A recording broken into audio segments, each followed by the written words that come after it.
You planted it with love. You watered it with hope. And somehow, it still looks like it's giving up on you. Your back hurts. Your wallet is lighter than it should be. And every single morning you walk outside, look at that garden, and think, why did I even start this? But here is what nobody is telling you, and I mean nobody: the garden is not the problem. You are not the problem either. The problem is that everything you were told about gardening was designed for someone half your age, with twice your energy and 10 times your budget. And today? We're going to fix that. All of it. Stay with me until the very end of this video, because the last tip I share with you is the one that is going to completely change the way you see your garden forever. And I promise you, it is something you already know. You just forgot it was there. Welcome back, beautiful souls, to Evergreen Garden Tips, the place where we believe that growing things should bring you joy, not steal it from you. If you are new here, we are so glad you found us. This channel was built for you, the woman over 60 who loves her garden, loves her flowers, loves the idea of growing her own food, but sometimes feels like the garden loves to fight back. We are here to make peace with that. And if you have been with us for a while, welcome home. You already know that we do not do complicated things here. We do real things, we do simple things, and we do it together.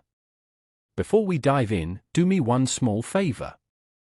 Hit that subscribe button right down below this video. It is free, it takes 1 second, and it means you will never miss a single tip we share here on Evergreen Garden Tips. And if you have a friend or a sister or a neighbor who is out there fighting with her garden right now, share this video with her. She needs to see this today. All right. Let us get into it. So let me ask you something, and I want you to really think about this. When did gardening stop feeling like a gift and start feeling like a job? Because I have talked to so many women just like you. Women who started their gardens full of excitement, full of plans, full of Pinterest boards and seed catalogs. And somewhere between the first watering and the third failed harvest, something shifted. The garden that was supposed to be their happy place became their headache. Sound familiar? If you are nodding your head right now, I need you to know something important. You are not failing at gardening. Gardening has been failing you. And today we are going to turn that around completely. Section 1: The real reason your garden feels overwhelming. Here is the truth that the gardening world does not want to say out loud. Most gardening advice was written by people who garden as a sport. People who have unlimited time, unlimited energy, and honestly, unlimited money to throw at their plants.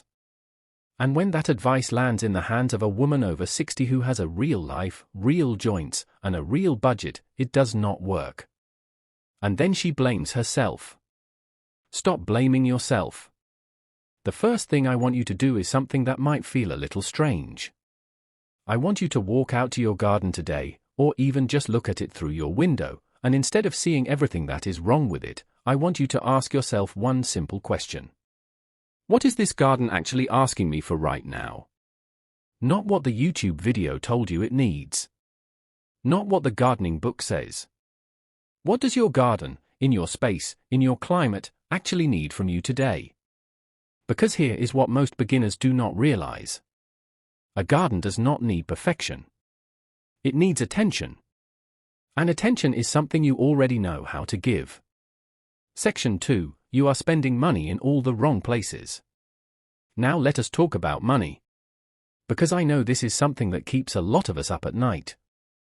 You walk into a garden center and suddenly $50 is gone and you are not even sure what you bought. You order something online because it looked beautiful in the photo, and when it arrives it looks nothing like what you imagined. You buy a product that promises to fix your soil, and 3 weeks later your plants still look tired and defeated. I have been there. We have all been there. But here is the thing nobody tells you at the garden center. The most powerful things in gardening are almost completely free. And they have been sitting right outside your door this whole time. Let me give you 3 of them right now. The first one is kitchen water. Not just any water. The water you boil your vegetables in.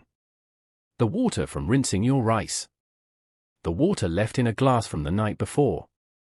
All of that water carries tiny nutrients that your plants absolutely love.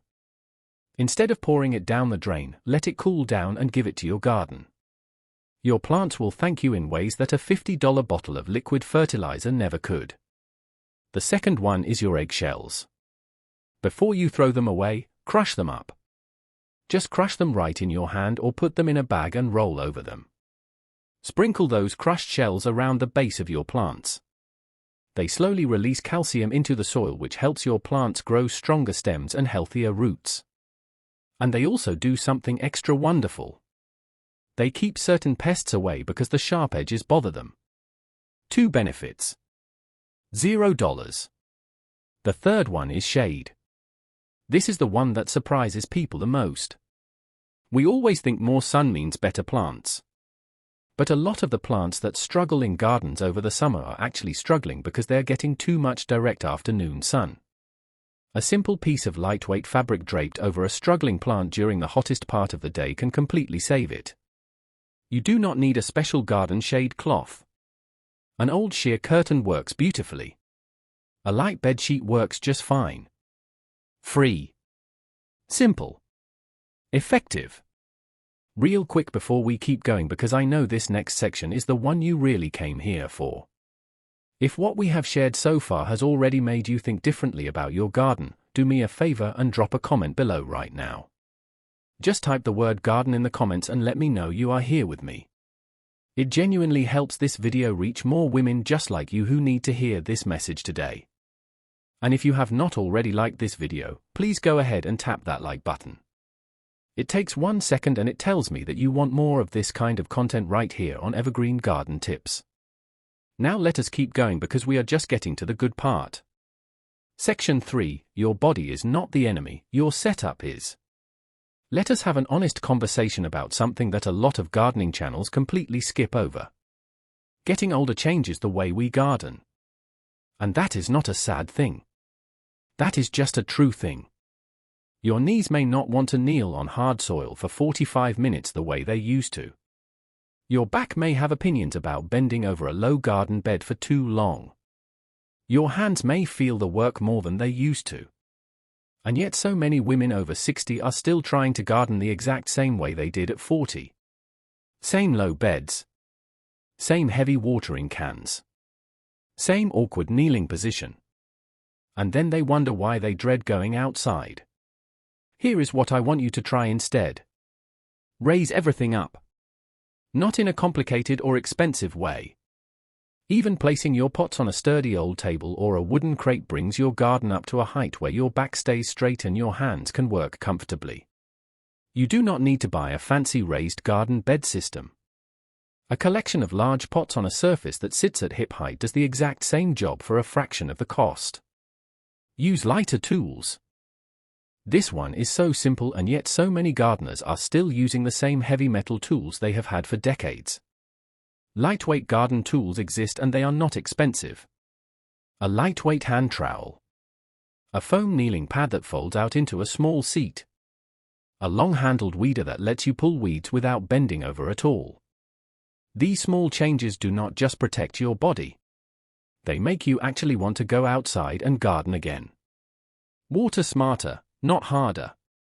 A heavy watering can carried back and forth across a garden is one of the fastest ways to exhaust yourself before you have even started the real work. Instead, try a simple soaker hose laid along the base of your plants. You turn it on, you walk away, and your garden waters itself while you sit and enjoy a cup of tea. Or try self-watering pots which hold water in a reservoir at the bottom and release it slowly to the roots over several days. You water once. Your plant drinks slowly. Everyone is happy. Section 4, the garden mindset shift that changes everything. Now here is the part one promised you at the very beginning. The thing that is going to change the way you see your garden forever. Are you ready? Your garden does not have to be productive to be worth having. Read that again. We have been sold this idea that a garden must produce. It must look a certain way. The tomatoes must be plentiful. The flowers must be perfectly arranged. The beds must be weed-free and the borders must be neat and the whole thing must look like it belongs in a magazine. And because most real gardens do not look like that, we feel like we are failing. But gardening was never about the final picture. It was always about the process. The morning you spent outside with your hands in the soil while the birds were singing. In the afternoon you noticed a tiny new bud on a plant you thought had given up. The day a neighbor stopped and said something kind about the flowers growing by your front door. Those moments are the garden. Not the harvest. Not the perfectly edged beds. So here is what I want you to do this week. Pick just one small corner of your garden. Just one. And make it yours. Plant something you genuinely love in it. Not something that is practical. Not something someone told you to grow. Something that makes you smile when you look at it. A color you love. A scent that brings back a good memory. A plant that you have always wanted but never let yourself get around to. Tend to that one corner with kindness. Water it gently. Talk to it if you feel like it. Many experienced gardeners do, and there is actually some science behind why plants respond to that energy. And then watch what happens to the rest of your garden when you stop pressuring it to perform. I want to leave you with this thought. The garden is not the enemy. The overwhelm is the enemy. The comparison is the enemy. The impossible standard that someone else set for what a garden should look like is the enemy. Your garden, even the messy one, even the one with the wilting corner and the cracked pot and the patch of stubborn weeds, that garden is doing something quietly important for you. It is giving you a reason to go outside. It is giving your hand something purposeful to do. It is connecting you to something living and growing at a time in life when that connection matters more than ever. Do not give up on it. Just change how you approach it. Less pressure. Lighter tools. Smarter watering. Free ingredients from your kitchen. And one beautiful corner that is entirely, unapologetically yours. That is not a garden ruining your life. That is a garden asking you to finally enjoy it. Thank you so much for spending this time with me today here on Evergreen Garden Tips.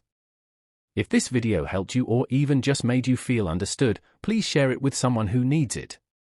Leave a comment below telling me what your biggest garden struggle is right now, because I read every single one and your comment might just become our next video topic. Do not forget to like this video and subscribe to the channel if you have not already. We are here every week with simple, honest, affordable tips for gardeners just like you. Until next time, keep growing, keep going, and remember that the best garden is the one that makes you happy. See you soon.